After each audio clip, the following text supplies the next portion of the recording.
lovely ladies, it's Jessie Danson with Dancin' for Joy. I'm still in the rehab facility at the time of my filming this, recovering from transverse myelitis, and I do not have a tripod here, so I'm holding my camera with my hand, so please forgive the wobbly picture here.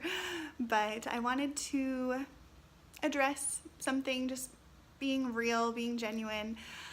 Most of the videos you've seen from me since this has happened, well, all of them, I think, I've been very positive and smiling. And for those who know me personally, whenever you talk to me or visit me, I'm like this. And it occurred to me that people might wonder if this is all real, if this is constant. Am I always like this? Or do I have times that I break down in tears or get into a dark place of depression or discouragement?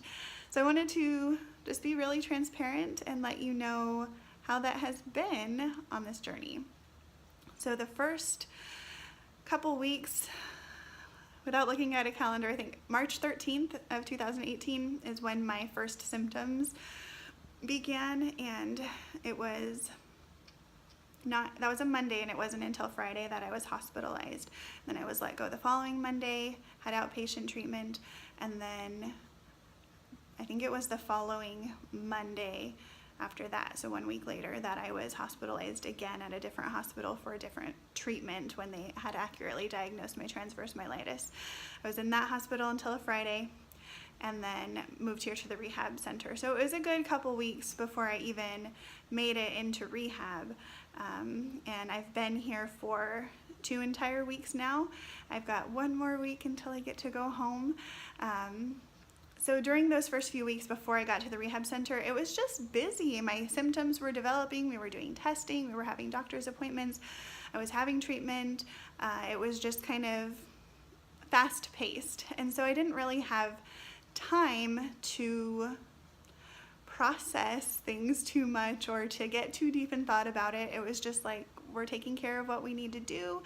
God's in control. We know we can trust him. He's leading us along. We can see how he's taking care of us. It wasn't until I got to the rehab center that I had the solitude and the time to even get inside my head like that, really. So coming here was a Friday afternoon, and most of the staff was gone for the weekend. The halls were kind of dark and abandoned. The rehab facility itself is at a fraction of its capacity of patients. But they could have many more patients here than they have right now. There's just a few of us. And so the staff is minimal. So coming here, it felt kind of abandoned, which is kind of creepy. And I didn't know what to expect. I was put in my room alone, and I had no idea what was going to be next. I knew I was here for therapy, but I wasn't going to have any that first night, and I really didn't know what to do with myself.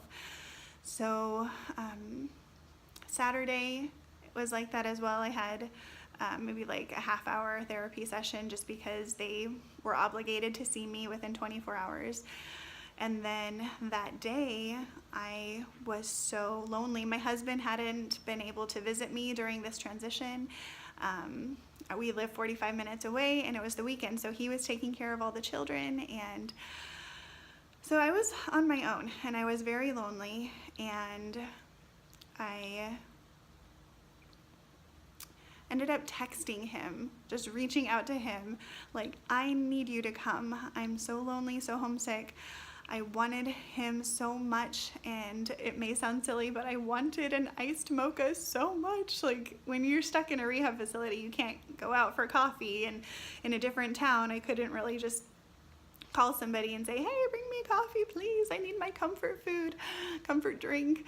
So yeah, just feeling like so alone and so stranded. And since I had time on my hands, I went ahead and listened to a song that a friend had texted me the YouTube link to. It's called Big Enough, sung by the Clark family. I'd never really heard it before, and so I started listening to that song, and the first verse, I just burst into tears. I'm gonna attempt to sing it to you now, but I will link it below so you can hear them sing it far better than I can sing it. I've got a heart that's full of faith-filled helplessness. And there are mountains ahead that I can't move by myself. But I know when I'm weak, He's strong. When I can barely breathe, and there's still a song, even though it's hard right now. I'm not here on my own. Totally started crying because yes, I had faith, but I was helpless. And even though that phrase, I can barely breathe, there's still a song, that's kind of what I was experiencing. Like, yes, I had complete faith with God. I didn't really feel alone, but I kind of did. But then it said at the end, even though it's hard right now, I'm not here on my own. It just felt like exactly what I needed to hear, exactly the identification of my feelings and the encouragement that I needed. And so before the song was even over, I was texting Jonathan. I was like, it's okay. You don't have to come. I'm going to be okay. God's here with me. And that evening I just listened to encouraging music for like 6 hours just to encourage myself in the Lord. And that's what I needed that night. Got me through it. I went to bed happy. Well, the next morning I woke up and my CNA was a man, which isn't bad unless you're a very private lady and you need help taking care of everything, if you know what I mean. So I did request that the female nurse help me with that stuff, but you know, the nurses have more important things to do. So I felt a little bad about that, even though they did totally respect my request. And then it was Sunday, and it was Easter. So I was away from my home, away from my family. My husband wasn't able to live stream the church service for me like he was hoping to, so I was missing out on that. And I had lunch in the dining room here instead of in my room, and it was the most dark, rainy, depressing day. The dining room was very quiet and the food was awful, and I've actually gotten used to the food while I've been here, so I'm okay with it now. But at the time, like coming from home cooking and then surprisingly good hospital food, it was just like, this is so depressing. And so after lunch I went back to my room and I just didn't want to be here anymore. I seriously did not want to be here. So I was calling my husband and telling him that, and telling him I want to look into more local rehab facilities. I want to see if there's other options for me that are closer to home so I can see you every day, or do outpatient therapy. I just don't want to be here. I want you to come and get me today, like tonight after church. And he lovingly told me basically, no, you need to stay there and you need to get better before you come home, which is not what I wanted to hear at all. But I did have a therapy session that afternoon with the coolest physical therapist. Her name was Julia, and she took my request to look into a local rehab facility seriously. She went to her computer and looked it up, and she told me that this was the only rehab facility of its kind where I could get this intensive therapy and attention and care. This was the closest one to home, even though it was almost an hour away. And she said, now you could go home, because if it's not therapeutic for you to be here, it's not going to help you. But you would have to be okay with going home in a wheelchair and being in a wheelchair for a long time, if not indefinitely. And of course I wasn't okay with that. I want to go home, but I want to go home as able-bodied as possible.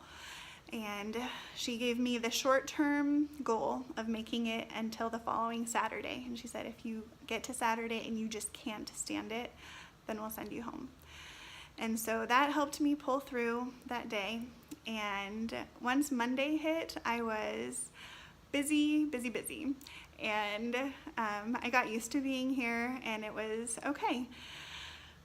So even though I was thinking I could make it longer than Saturday, I still had the goal of like 2-ish weeks in my head, like that should be all I need. And so when they told me that I wouldn't get out until April 27th, which would have been a total of 4 weeks in the rehab facility, or was it 26th? I was so depressed. I got interrupted, but I'm back. Different background. I actually moved from where I was sitting to my bed, and I'm just gonna finish the video here because we're almost done. So the day that I found out that it was gonna be the 26th and I was gonna be away from my family for like 3 more weeks at that point, I cried in front of my therapist and I cried in front of my doctor just a little bit. And it was so funny. Like, I was okay. I just needed a little bit of adjustment to that news.